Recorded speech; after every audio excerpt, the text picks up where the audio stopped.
Today we are doing multiple projects, but we're going to start with this one. Right now Kevin is taking off the wheels, and today we are going to show you how to upgrade your brake rotors on a G8X. These are two-piece slotted rotors.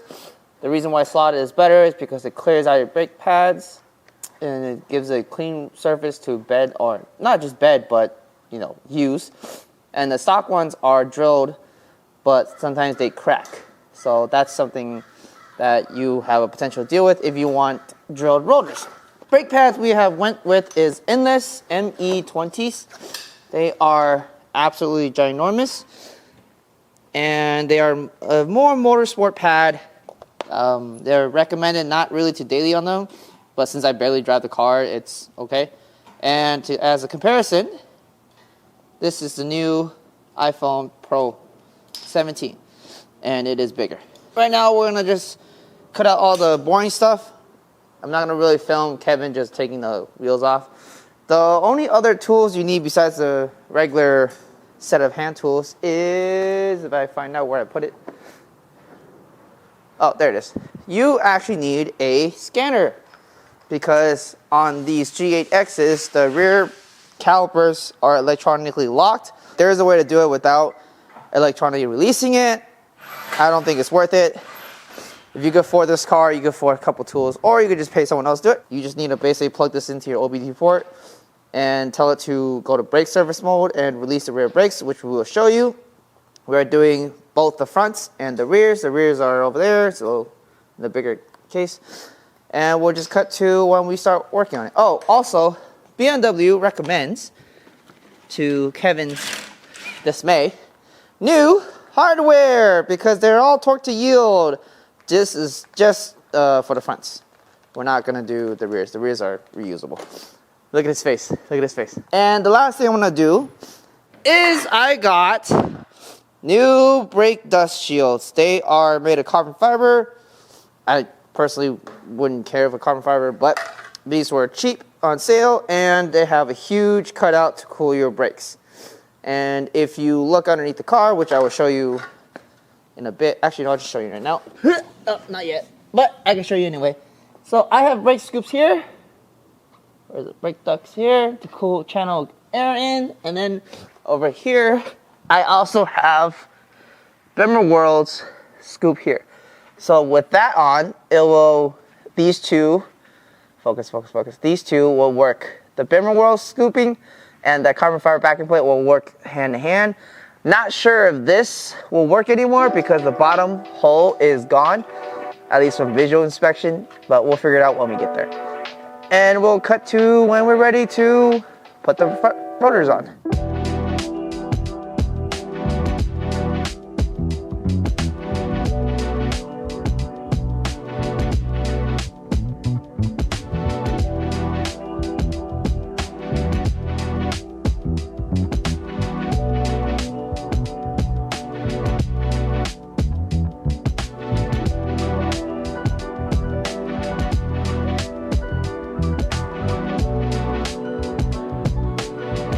That's the scale. We're gonna weigh the stock one. This is the front.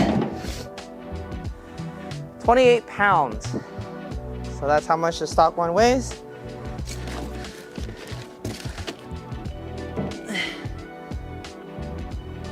Ooh, a couple pounds heavier. The scale might be a little off, but when I weighed this at home, it was 29 something pounds.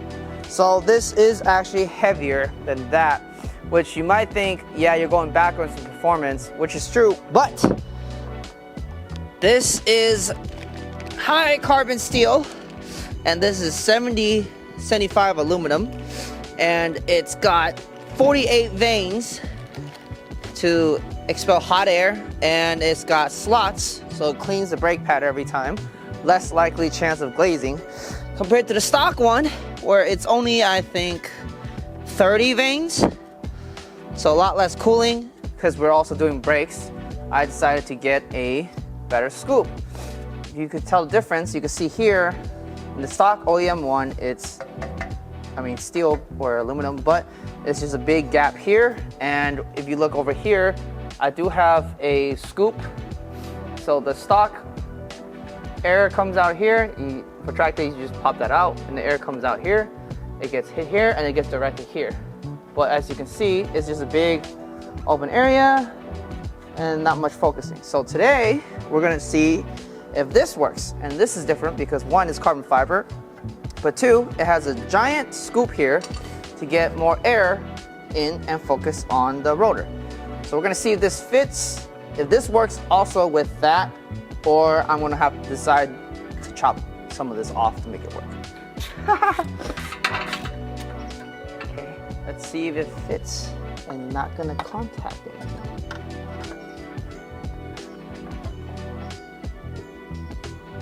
Okay. We're gonna have to turn the wheel to see if it fits though. So what I'm gonna do now is put this in, and I'm gonna have Kevin turn the steering wheel, see if it hits anything. Still good. Still good. Up, okay, stop. Back up. Okay. Now I know which part needs to trim. So I'm hoping not to do it more than like 6, 7, 8 times. So I'm just gonna cut a huge chunk of it out. Everybody watch out. Oh, I need safety glasses. Oh, I cut a little bit more, but that'll be fine. It's only like that a little bit, no one cares. All right, let's go back to installing it. Ta-da! So one side is done, and this is the old, and this is the new. More direct air focused. This is why you're replacing brake pads. The stock ones are very good. It's actually, did you know it's actually made by Akebono? The stock, yeah, the stock and brake pads are from Akebono. I think that's how you pronounce it, whatever. Okay. But here's the crazy part. I think I cracked it.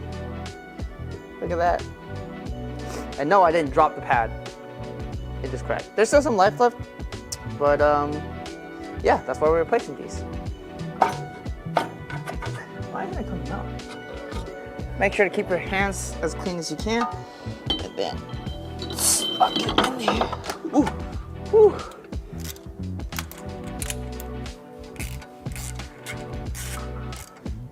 Perfect. There you go. That's one. This is high temp grease. A good habit to put just a little bit to where it contacts. So what I like to do not get on here. I just put a little thin layer over everything that will contact something. Like that, just to avoid any potential squeaking or whatnot. For it to go in.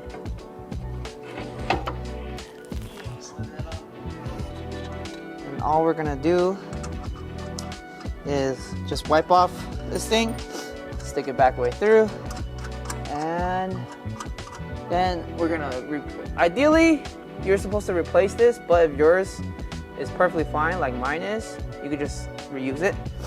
And you reuse it by just plugging it back, just push it in. There you go. And that's in. And then all you do is you just plug everything back in. Same thing on the bottom. Take it pretty cold. Then you just push out to the bottom one.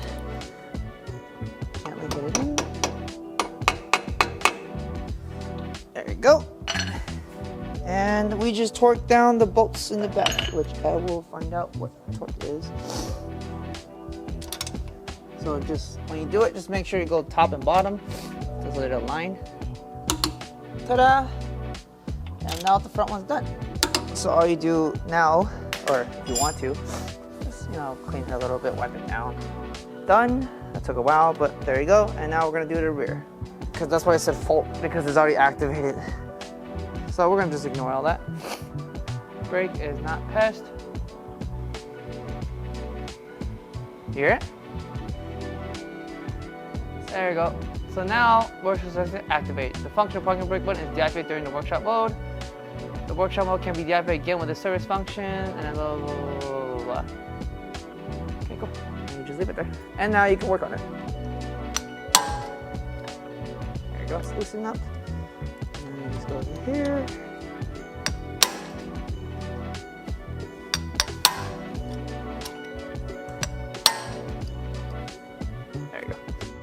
You need an E16 because you're gonna take the bracket off completely to get to this.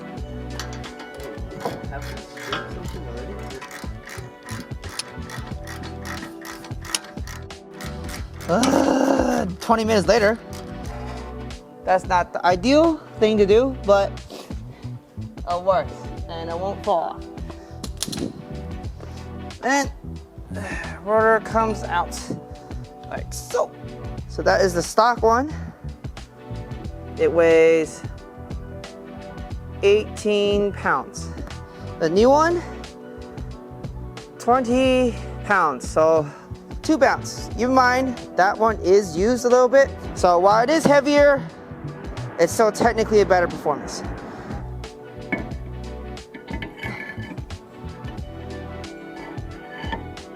Like so. Hold it in. Then put these bolts in here.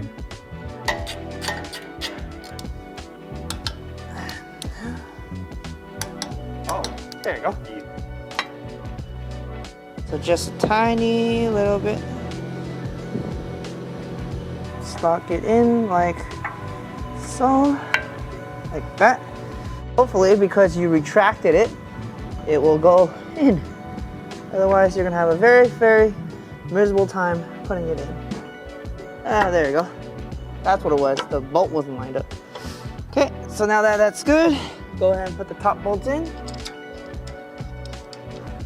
Now we're gonna just go ahead and torque the back one first.